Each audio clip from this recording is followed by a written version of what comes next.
Дорогие друзья, вы опять на нашем сайте anapsi.ru.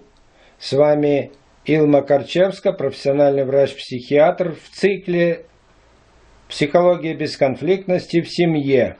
Слово госпоже Корчевской. Labdien!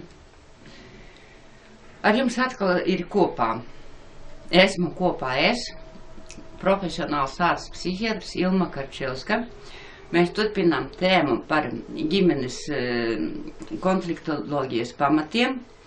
Un šoreiz mēs šajā fragmentā, sestajā, runāsim par cilvēku temperamentiem.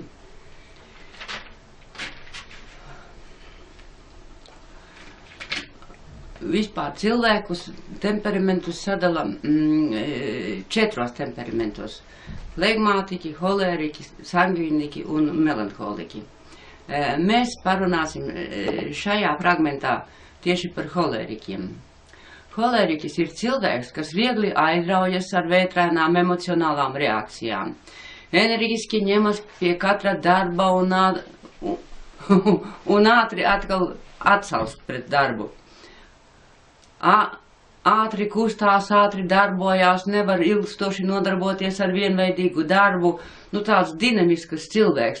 Bieži var novērsties no iesāktā darba, pārslēgties no viena darba uz citu. Holēriķis nevar mierīgi klausīties mierīgi un uzmanīgi sarunu biedrā. Viņš bieži vien pārtrauc runātāju, iemaisās citu cilvēku sarunā, runā skaļi, ātri. Tāds cilvēks, naida uzliesmojumā var uzkliegt uz savu biedru, apvainot viņu, bet viņš arī ātri nomierinās. Aiziet ir kā nekas nebūtu noticis. Viņš to ātri aizmirst. Var atkal sākt sarunātos ar to pašu cilvēku, tā kā nekas nebūtu noticis. Cilvēkam iekšā varbūt vēl tur, kā saka, viss vārās, bet viņš jau to ir aizmirsis. Tas ir holēriķa dabā. Holēriķis jebkurā lietā grib iegūt ātrus rezultātus. Viņam nav pacietības tur ilgi strādāt, ilgi ņemties. Viņam vajag ātri rezultātus. Rezultātu ātru nav, viņš pārsliedzas uz kaut ko citu. Viņam arī noteikti nepieciešami panākumi. Ja tas nenotiek, holēriķis var atslēgties un izpildīt savu darbu kaut kā, kā krieviski saka.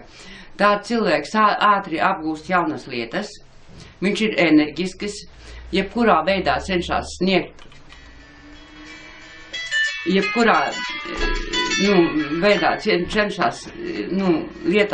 cenšas sasniegt savu mērķi, jebkurā veidā.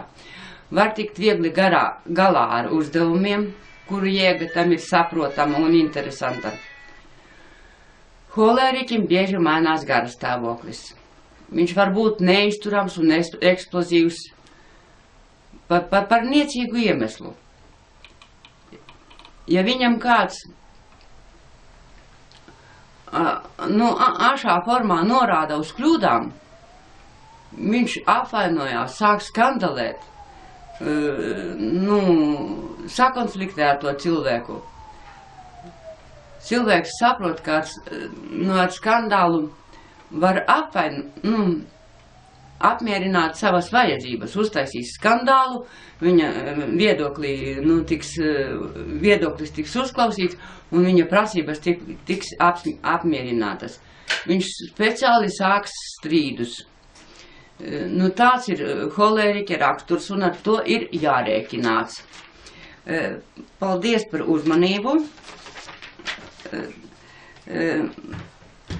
Šodien mēs izskatījām vienu no cilvēka raksturu tipiem holēriķi. Nākošā fragmentā mēs runāsim par flegmātiķa raksturu. Paldies jums par uzmanību.